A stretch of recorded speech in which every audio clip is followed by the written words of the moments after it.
Oh, God, thank you for Kenneth. Praise him, praise him. Thank you, God, for Kenneth. Praise him.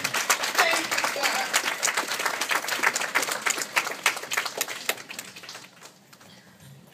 Good morning, fam. Good morning. I was hesitant to come down here because it's not about me, but I couldn't stand back there. I know that's right. I'm not sad. I'm not sad because I knew Kenny. I knew Lovey for real, like, for real. I know a lot of dudes can know him. And even now in a situation like this, he had a joke for y'all. So if any of y'all knew K, at some point you're going to smile.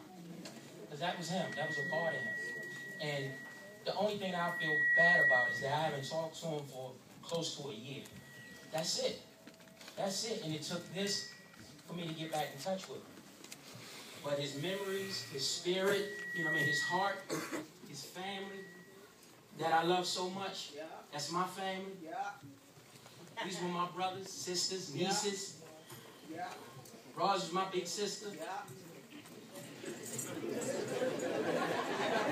nothing else to be said. There's nothing else to be said.